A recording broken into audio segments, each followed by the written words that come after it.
विद्येविना मती गेली, मतीविना नीती गेली, नीतीविना वित्त गेले, वित्त्याविना शूद्र खचले. एवढे सगळे अनर्थ एका अविद्येने केले. असे विद्यार्थ्यांच्या आयुष्यातील विद्येचे महत्त्व सांगणारे महात्मा ज्योतिराव फुले. विद्यार्थी म्हणजे काय, तर विद्यार्थी म्हणजे विद्या ग्रहण करणारा होय. विद्यार्थी कसा असावा? ज्यानं आपल्या आईची इच्छा पूर्ण करण्यासाठी स्वराज्य निर्माण केलं त्या छत्रपती शिवाजी महाराजांसारखा असावा. शिक्षण हे वाघिणीचं दूध आहे आणि ते प्राशन केल्यावर माणूस गुरगुरल्याशिवाय राहणार नाही असे सांगणाऱ्या डॉक्टर बाबासाहेब आंबेडकरांसारखा असावा. स्वप्न ती नाहीत जी झोपेत पाहतात, स्वप्न ती जी झोपू देत नाहीत असे सांगणाऱ्या APJ अब्दुल कलामांसारखा असावा. तो ज्या ज्या क्षेत्रात जाईल त्या त्या क्षेत्रात तो शिवाजी असावा, आंबेडकर असावा व अब्दुल कलाम असावा. विद्यार्थी एकाग्र असावा, कारण एकाग्रता ही यशाची गुरुकिल्ली आहे. तो अपयशातून देखील पुढे चालणारा असावा, कारण यश हे परिस्थितीवर नाही तर मनाच्या मनस्थितीवर अवलंबून असते. म्हणून अपयशी विद्यार्थ्यांसाठी म्हणावेसे वाटते, जो काम दुनिया को नामुमकिन लगे, जो काम दुनिया को नामुमकिन लगे वही सही मौका होता है अपना कर्तव्य दिखाने का. वही सही मौका होता है दुनिया को अपना कर्तव्य दिखाने का. जर आपली अशीच कर्तव्य दाखवणारी कार्य करायची असतील तर आपल्याला नियोजन करायला हवे, पूर्व नियोजने देखील करायला हवी. महाराजांच्या आयुष्यात एकही प्रसंग असा नव्हता ज्याला त्यांनी पूर्व नियोजन केलेले नव्हते.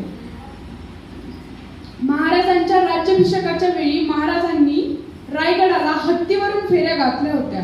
तेव्हा एका इंग्रज अधिकाऱ्यांनी न राहून महाराजांना विचारले, राजे, आपण एवढा मोठा हत्ती गडावर आणलात तरी कसा? तेव्हा राजे म्हणाले, मला माहिती होतं भविष्यात मला राज्याभिषेक करायचा आहे, तेव्हा 20 वर्षांपूर्वीच मी या हत्तीला रायगडावर आणलंय. या प्रसंगातून आपल्याला वेळेचे पूर्व नियोजन किती महत्त्वाचे आहे हे लक्षात येते. वेळेला फार महत्त्व आहे, कारण आयुष्यात गेलेल्या वस्तू परत मिळतील परंतु गेलेली वेळ कधीच परत मिळत नाही. Time is a money. विद्यार्थी कल्पक असावा, त्याने कल्पना करायला हव्या, त्याने स्वप्न पाहायला हवी. डॉक्टर APJ अब्दुल कलाम अग्निपंख या पुस्तकात म्हणतात, dream dream dream, dream translate into thoughts, thoughts convert into action. आता तुम्हीच बघा ना, आपण सर्वांनी भाषण कला शिकण्याचे स्वप्न बघितले, हे काय झाले आपले ड्रीम. हे ड्रीम सत्यात पूर्ण करण्यासाठी आपण विचार करू लागलो की आपण काय केले पाहिजे, आपण कशा प्रकारे भाषण शिकू शकतो. तेव्हा आपल्याला या कार्यशाळेबद्दल माहिती मिळाली आणि आपण इथं सगळेजण आल्याच्या नंतर ना आपली ॲक्शन सुरू झाली. आपण कृती करायला लागलो, कृती घ्यायला लागलो, समोर येऊन बोलायला लागलो, विविध व्याख्याने ऐकायला लागलो. आपल्याला आपले टोन कसे बदलायचे, टोन आपला कसा असावा हे समजायला लागलं, स्क्रिप्ट कशी तयार करायची हे समजायला लागलं, मुद्दे कसे लक्षात ठेवावे हे समजायला लागलं. हे झालं आपली ॲक्शन. जर का आपण आपल्यापैकी एकही आज फेल गेलेला नाहीये, गेले का कोण? नाही ना, एकही फेल गेलेला नाहीये, कारण की कुठला रूल वापरला? Dream thought action. तसंच विद्यार्थ्यांनी जर का त्याच्या आयुष्यात हा रूल वापरला तर विद्यार्थी देखील त्याच्या आयुष्यात कधीही फेल जाणार नाही. म्हणून विद्यार्थ्यांनी ह्या रूलवर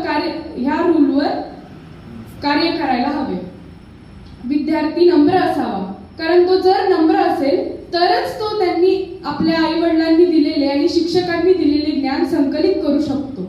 शेवटी जाता जाता एवढंच म्हणेल, जरूरी नाहीये तू दौड़ में अव्वल आए, जरूरी नहीं है तू दौड़ में अव्वल आए, ये भी जरूरी नहीं है तू सबको पीछे छोड़ दे, जरूरी है तेरा उस दौड़ में हिस्सा लेना, जरूरी है उस दौड़ में तेरा हिस्सा लेना.